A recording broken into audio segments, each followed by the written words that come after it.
Fiber. LDL is the type of cholesterol that builds up in your artery walls, the one your doctor is watching. For a few dollars a month, something sitting in the baking aisle can lower LDL cholesterol as effectively as some medications. Here's how it works. Psyllium husk is a type of fiber that turns into a thick gel when you drink it. Inside your gut, that gel grabs onto cholesterol and bile and carries them out before they can get absorbed. Your body then has to replace what it lost, so your liver pulls cholesterol directly out of your blood to make more bile. That's what brings your LDL down. Around 10 grams a day moves LDL by a real, measurable amount. It also slows how fast sugar enters your blood after you eat. Blood sugar stays steadier. No spike, no crash. One supplement, two effects. It only works if you take it every day. Stop, and within weeks, those numbers start creeping back up. Omega-3. High triglycerides raise your risk of heart disease. Omega-3 is one of the most studied supplements out there, with a prescription version made to bring that number down. Omega-3s, EPA and DHA, tell your liver to make fewer triglycerides. Less production means less in your blood. At the right dose, triglycerides can drop by 20 to 30%. That's a measurable shift in a marker directly tied to risk. Beyond triglycerides, omega-3 dials down inflammation, reduces clotting, and keeps your vessel walls from stiffening. The prescription version, Vasepa, is a high-dose, purified form of EPA used for people with very high triglycerides. Regular fish oil works through the same pathway, just at a lower dose. Most studies showing real results use 2 to 4 grams a day. A product may advertise 1,000 milligrams fish oil per capsule, but only contain 300 milligrams combined EPA and DHA.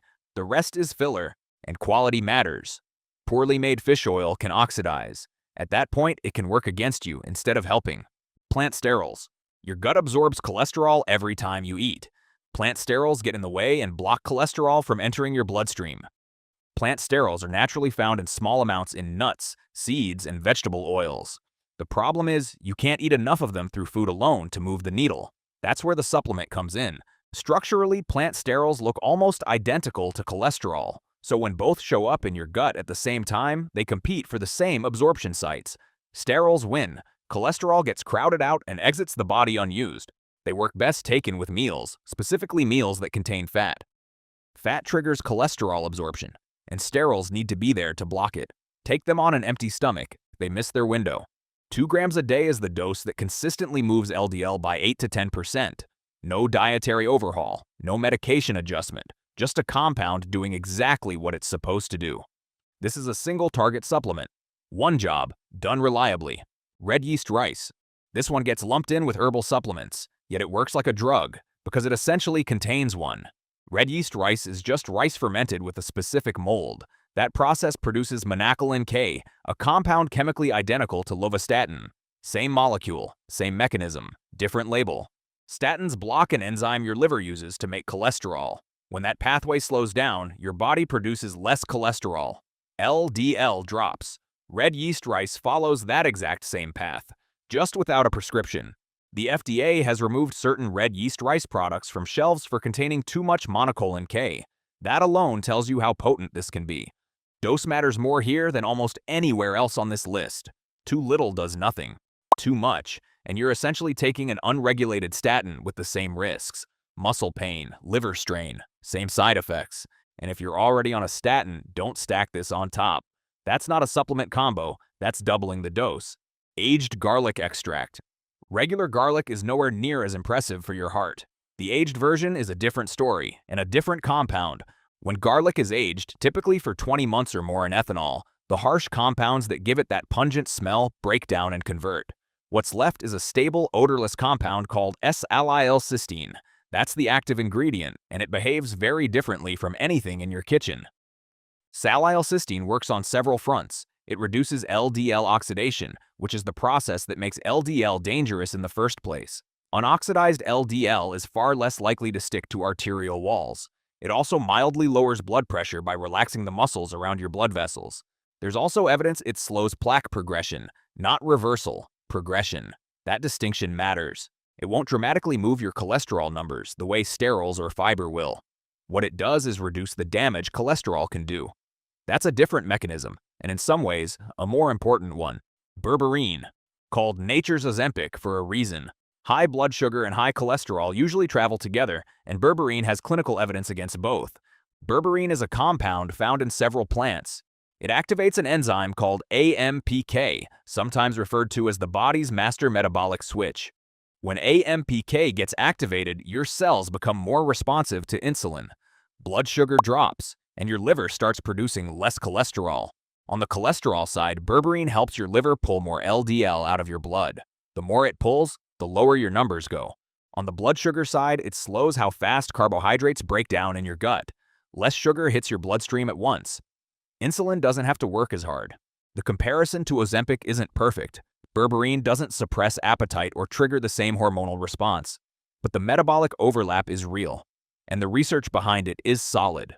One thing worth noting, berberine can interact with medications. If you're on anything for blood sugar or cholesterol already, this isn't a supplement you add without checking first. CoQ10. After 40, your CoQ10 levels drop, and your heart is the one that feels it. CoQ10 is a compound your body produces naturally. It lives inside your cells, specifically in the part of the cell responsible for producing energy. Your heart muscle is one of the most energy-demanding tissues in your body. It runs continuously, it never gets a day off, and it relies heavily on CoQ10 to keep that energy production going. The problem is twofold. First, your body produces less CoQ10 as you age. Second, and this is where it gets important, statins block the same pathway your body uses to make CoQ10. So if you're on a statin, your levels drop faster. Low CoQ10 doesn't always show up, obviously, but it can show up as fatigue, muscle weakness, and a heart that's working harder than it should be. Supplementing brings those levels back up.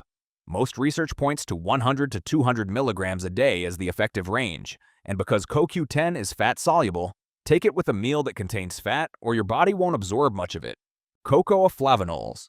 Chocolate getting called a heart supplement sounds like something a candy company made up, but it's not, and worth understanding. Cocoa flavonols are compounds found in raw cacao, not chocolate bars, not hot cocoa mix. The processing that turns cacao into the chocolate you actually want to eat destroys most of them. So the supplement form is what actually delivers results. When cocoa flavonols enter your bloodstream, they trigger your blood vessels to produce nitric oxide. Nitric oxide relaxes your vessel walls.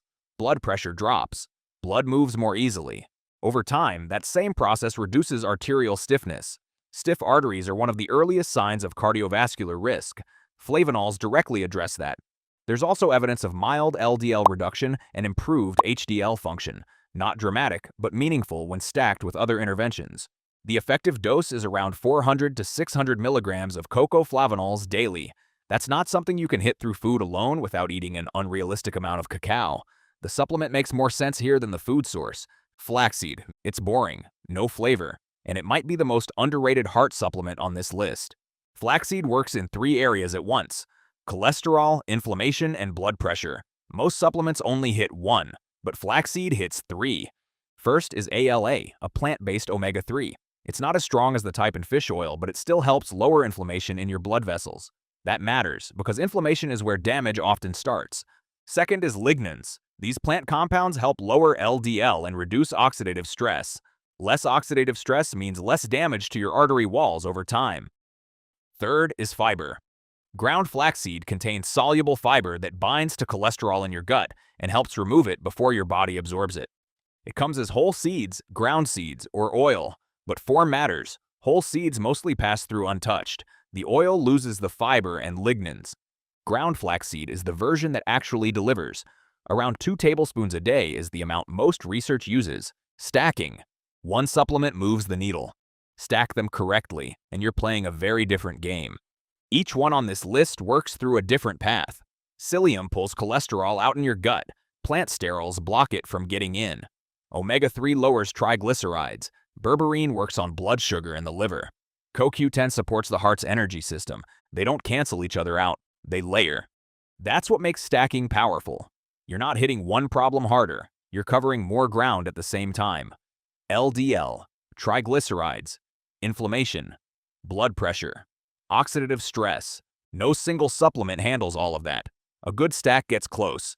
Research shows that combining fiber, plant sterols, and omega-3 can lower cholesterol to a level similar to low-dose statins. No prescription needed.